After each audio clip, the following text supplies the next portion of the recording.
and welcome. My name is Colin Smith. I'm pianist and teacher at Wonderland Performing Arts. Today we'll be talking a little bit about vocal warm-ups, preparation for stage blocking, diction and accents on stage, and some trivia. Join me.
Now then, as I was saying, we'll start with some vocal warm-ups. These are very important whenever you are preparing to get on the stage.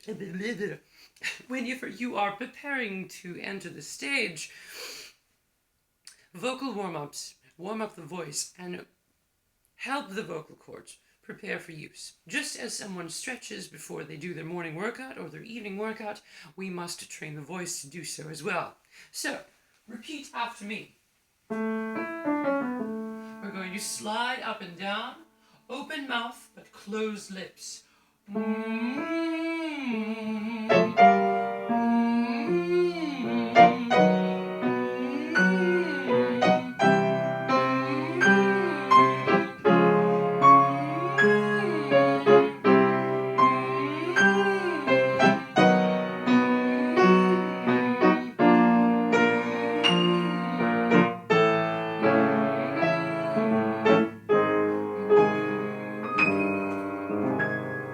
Now then, using certain syllables helps us to stretch out the mouth by stretching out our faces, by making shapes.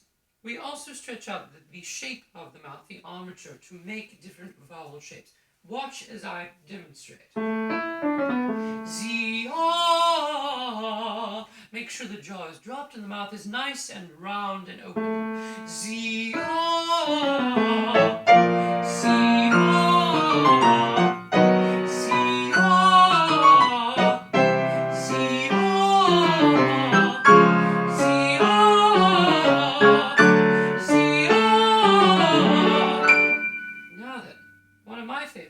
I like to jump the octave. Slide with me, if you will. I open the door. Your turn. I open the door. I open the door. I open the door. I open the door. Now then, sliding is not usually how we sing, but it smooths out the voice. It makes use of the full range by gliding across all the notes that we sing. Let's instead use the I-yo, the switch in vowels, to flip all the way up the octave. Listen. I open the door. Your turn. I open the door. I open the door. I open the door. Excuse me. You'll notice how I prepare before I sing. I breathe, of course, one does need to breathe, but I breathe with the shape of the O in mind. This prepares the openness in the mouth as well as the lips. So, I open the door. I open the door. I open the door. I open the door. Now then, after we've completed our vocal warm-ups, I usually like to switch to tongue twisters. These are located in a different video, and I'm sure you can find tongue twisters of your own. So let's move on to an introduction to some blocking, shall we?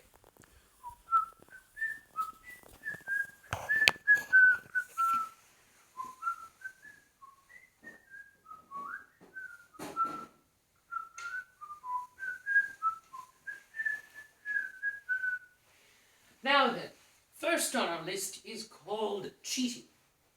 Now I know some of you in school have learned that cheating is bad, but cheating out on the stage is a little bit more acceptable. I don't know where the term came from, shame on them. Cheating out is maintaining a stance that opens yourself to the audience while focusing on a certain character who you are talking to. In fact, I think I might need some help from a dear friend. His name is Paul.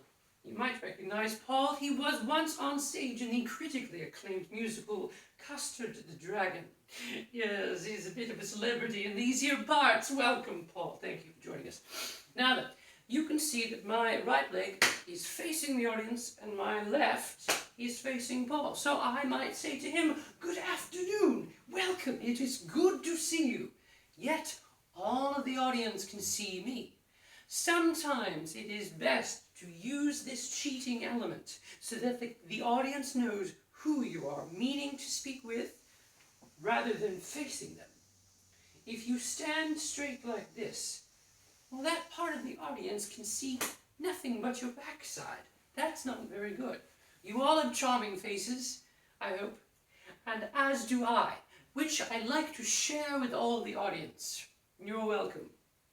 Likewise, if Paul was on my other side, then I might put my right... Oh, you can't see him. That's a shame. There he is. My right leg faces Paul, and my left leg faces the audience. So I have an open stance. I am speaking to him with emphasis, and my line is through "thank you." So, next on the demonstration is what I like to call countering. Countering is very important. Let's pretend that I am speaking to someone over here, and Paul wishes to speak to this person. He will cross in front of me. I'll try to demonstrate. "Shame on you for this and that." And Paul comes in front of me. Well, that's a shame. He needs to be on this side, so I will counter opposite him. So once again, I'll demonstrate. Let's pretend that I'm talking here to this person, and Paul crosses in front of me, ow, and I cross behind him. So this demonstrates a willingness to move and flow with the other actors on the stage. It is imperative we remember how to react to everything that goes on, not just to the dialogue and the emotion in our scripts, but the action of certain characters and the forgetfulness of certain actors. I have been known to drop a line or two, but that's not so bad as skipping a page or two. Now then, last on the list, I would like to talk about crossing up or down stage. These actions, seemingly innocuous, require a little bit more focus. When you are crossing, it is okay to sometimes turn your back to the audience. I know, it sounds dangerous, but I'm sure you can do it. Now then, follow me as I demonstrate. I am down stage, but I see someone up stage, and I mean to speak with them. So I'm going to go upstage and then turn back to the audience. I have crossed, but I am now facing the audience again. If I were to see this person and awkwardly shuffle backwards, well, that wouldn't look very natural now, would it? So, it is best to cross with purpose. I'm going to see this person now. Here I am upstage. Shame on you for this and that. Now I believe it's time for a brief intermission.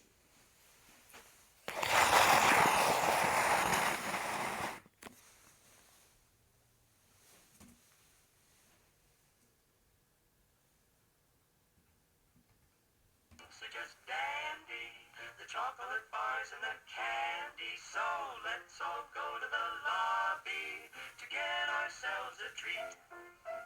Let's all go to the lobby to get ourselves a treat.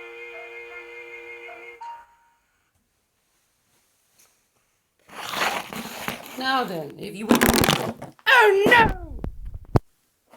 If you would be so kind as to step into my office, just for a moment, we shall talk a little bit about accents on the stage. Now then, is it appropriate to always use a very English accent when you're being fancy? No. Character choices, while sometimes merited upon the actor's discretion, there are times when you are required to sound like you came from somewhere. Now that seems silly, we all come from somewhere, but in certain examples, there are plays that are set in different parts of the world. I will start by beginning with some American accents, and of which there are many. Naturally, our country is very large. By the same token, England is very small. Yet there are many accents contained within. It's a fascinating area. First off, let's talk a little bit about North American accents. They are very broad and generally clear. This sort of radio announcer speech, or what they call high Atlantic in some cases, is very popular in the early part of the 20th century. Thus, radio announcers used it, as did actors and public speakers of the time. If you listen to some of those recordings, you'll hear them. It's almost like being British or trying to be fancy, similar to Effie Trinket in The Hunger Games. I'll demonstrate by reading a quote from my favorite book, Alice in Wonderland. Alice was beginning to get very tired of sitting by her sister on the bank and having nothing to do. Once or twice she had peeked into the book her sister was reading, but it had no pictures or conversations in it. And what is the use of a book, thought Alice, without pictures or conversation? Now then, I will move down south just a bit to demonstrate a southern accent. Now, this sort of outlandish sounding mythical southern accent is very prevalent in areas like Charleston or so far south as Atlanta. It is a wealthy accent, such as found on plantations and things like that. Some parts of the South use a little bit more of a sharp R, such as country and Western accents. Southern accents are light-hearted, and it's like speaking in cursive. I could write that down. I'll demonstrate. So she was considering in her own mind, as well as she could, for the hot day made her feel very sleepy and stupid. Whether the pleasure of making a daisy chain would be worth the trouble of getting up and picking the daisies, when suddenly a white rabbit with pink eyes ran close by her. This sort of airy, floaty accent is incredibly interesting. I do declare my name is Declare. No. Next on the list, I would like to talk a little bit about the British accent. Many claim to do it well, and many absolutely cannot. They just try too hard, and it's awful. I don't want to say gloss over, the removal of the R is very prevalent in English accents of many different types. There are so many different colloquialisms in London alone, let alone the entire island.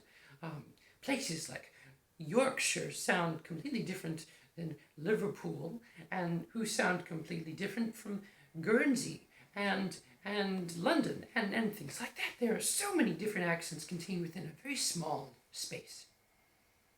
Think of Rhode Island, give or take a couple square miles. Oh heavens.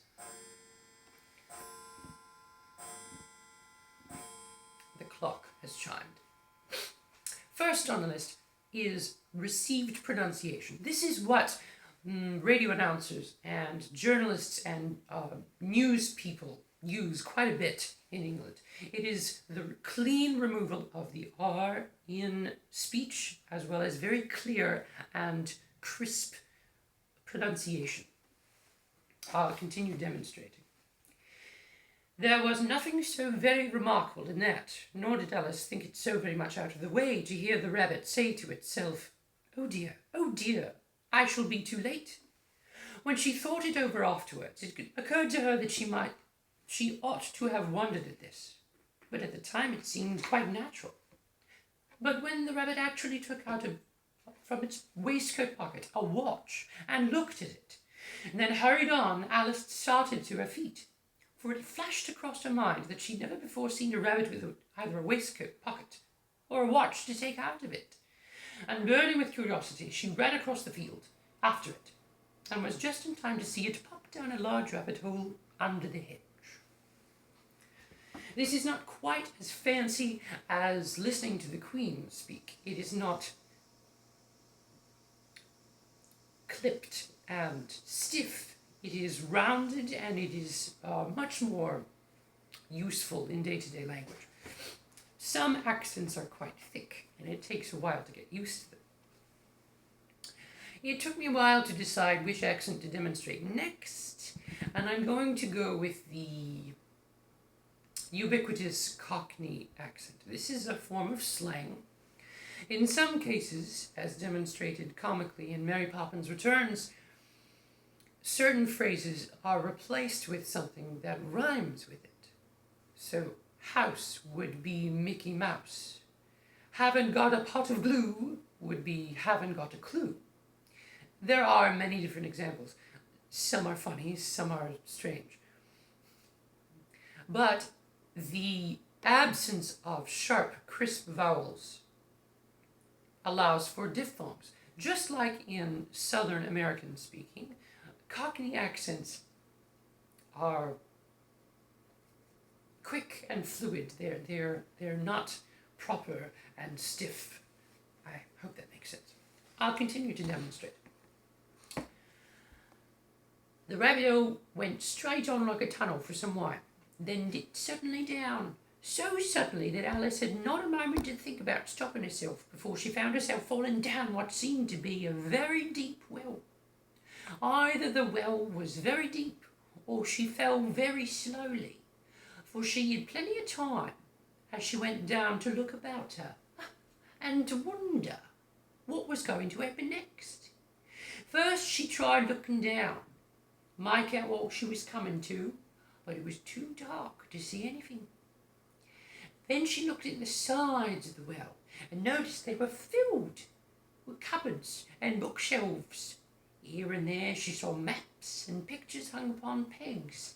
She took down a jar from one of the shelves as she passed. It was labelled orange marmalade, but to her great disappointment it was empty.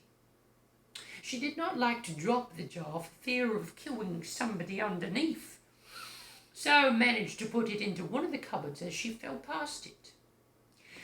Well, that's a lot. I'm going to pause here. I hope you enjoyed some demonstration. It's not very difficult to come up with a new accent. The combination of different uses of language is very interesting to me. English in many ways is fluid. Words that were popular or in everyday use in the 1960s are not quite in use today. No matter how good a word cad is, I dare say I've never heard someone use it in the 21st century. Now let's keep going. I would like to talk about a rather underdone and underestimated, but yet excellent play called Charlie's Aunt. Charlie's Aunt is a very popular farce from the turn of the 19th to the 20th century. The synopsis is as follows. Jack Chesney loves Kitty Verdun, and Charlie loves Miss Amy Spettigue. They invite the ladies to meet Charlie's aunt from Brazil, you know, where the nuts come from. Cancelling her visit at the last minute, the aunt sends the boys into cataclysmic confusion. One cannot meet young ladies without a chaperone. Well, what do they do now? The problem is solved by drafting their friend and Oxford undergrad pal into a black satin skirt, bloomers, wig, and bonnet. As Charlie's aunt, this charming frump is introduced to the ladies. To Jack's father and Stephen Spettigue. Stephen Spettigue is Amy's guardian. Whew. When the real aunt turns up, classic comic confusion ensues as Fancourt Beverly, posing as Charlie's aunt, tricks Spettigue into agreeing to the marriage of his ward. The real aunt marries Jack's father. Jack marries Miss Verdun, and Fanny Babb regains the fortune he lost, gambling as well as the girl he loves. Wow! What a lot of confusion. As little people as are involved in this cast, I think there are 4 males and 6 females. 4 females and 6 males. There are quite a lot of interconnected dialogue and very interesting relationships. I hope that you will look it up, and I hope that it will be done very soon enough. It's an excellent play, incredibly based in Victorian England, and excellent for youthful audiences as well as youthful actors. It is time that we come to say goodbye. Our episode today was brought to you by the dynamic piano, meaning soft, and by the city of Baltimore, where the crabs go. I hope that you've enjoyed our time here, and I would like to leave you with a quote from Steve Jobs. Innovation distinguishes between a leader and a follower. Until next time, I'll see you soon.